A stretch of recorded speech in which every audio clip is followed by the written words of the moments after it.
Okay, another problem tayo dito. So, problem na siya. Bara-bara na. Usually, concentration at saka idea ng, of course, solubility. Itong 12.28, yan yung problem. Yung solubility of potassium nitrate is 155 grams per 100 grams of water at 75. Kasi nga, pag mainit yung solvent natin, mas marami ka talagang matutunaw dyan. Kaya yung solubility mo, nag-iiba rin yan with temperature. So, yun yung problem. So, ngayon, pinalamig siya. So, sabihin, saturated yung solution mo, meaning, yung kaya niya lang ma-hold at that temperature. So, sabihin, pag pinalamig siya, is bababa yung solubility niya, which is 38 grams per 100 grams of water. Kasi yung solubility, yung definition naman ng solubility, usual yan per 100 grams of water. Okay, so bumaba siya ng 38. Ngayon, tinatanong kung ilan yung magkikristallize, meaning from liquid lang siya, solution siya, pero pag pinalamig mo siya, makikita mo siyang mayroong mga crystals na mamumuo sa ilalim. Yun yung tanong, gaano sila karami? Okay? So, I do believe ito yung solution para sa akin na baka may iba kayong solution ito na mahanap. So, the way I see it, ganito ako magsusolution. Ay, sir, ba't di mo yan binura? Okay lang. Hindi tayo nagmamadali. Kalma lang, kalma. So, usually, yung magse-settle out, sabihin kong mass na mag-settle, is ima-minus ko yung mass ng original, tapos, mass ng original na saturated solution, yung matapang siya, minus mass ng bago, new, na saturated solution. Pag i-minus ko siya, yun yung matitirang, yun yung magse-settle out, magiging solid ngayon na ano to sa compound? Potassium nitrate. Okay? So, ano ba yung mga mass na yan, sir? Nagsimula yan dito sa 100 grams na saturated solution, tas ito 100 grams rin. Pero kaya lang, solution, ka-convert natin. So, 100 grams of solution, and then i-convert natin. Dito pa lang tayo ha.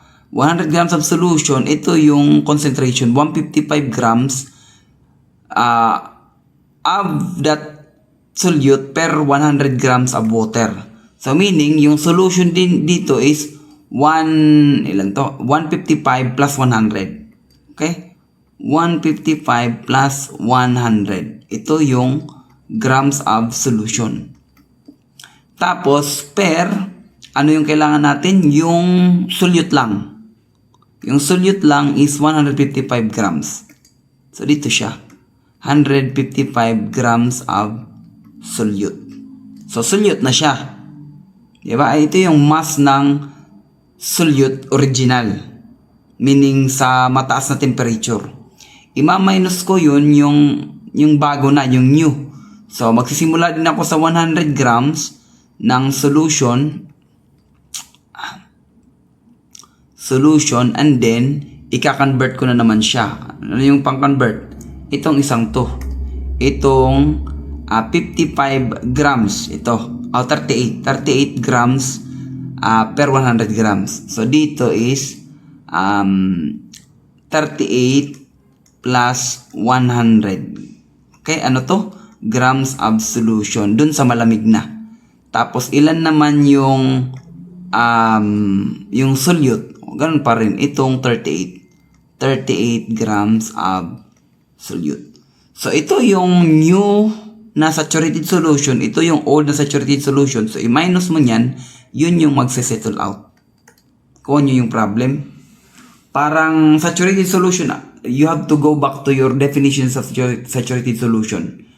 Madali nyo maintindihan pag you will think of unsaturated solution, saturated solution, and supersaturated solution.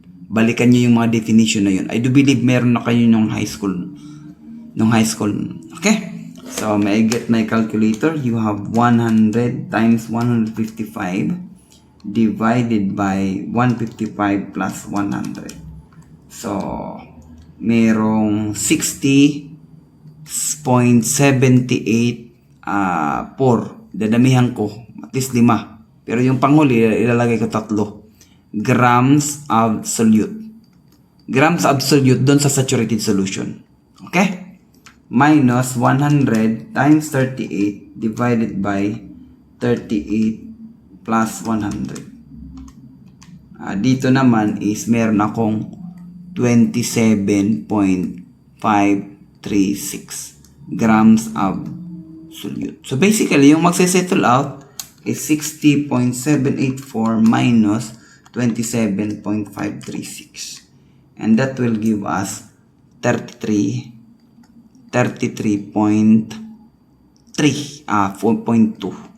grams absolute. So again, yung mangyayari dito merong kang solution, saturated solution sa mataas na temperature at 75 degrees Celsius. 75 degrees Celsius. Solution siya, wala kang makikita. Okay, tapos palalamigin mo siya. Makikita mo ngayon yan pag pinalamig mo kasi mga saturated solution siya. Sa malamig kasi hindi masyadong mataas yung solubility niya. So makikita nyo at 25 degrees Celsius, makikita nyo may magdadrop-drop dyan na mga crystals. At yung dami niya is ito, 33.2 grams. Okay? So, thank you guys for listening. Mahirap ba? Hindi naman yata. Thank you guys for listening.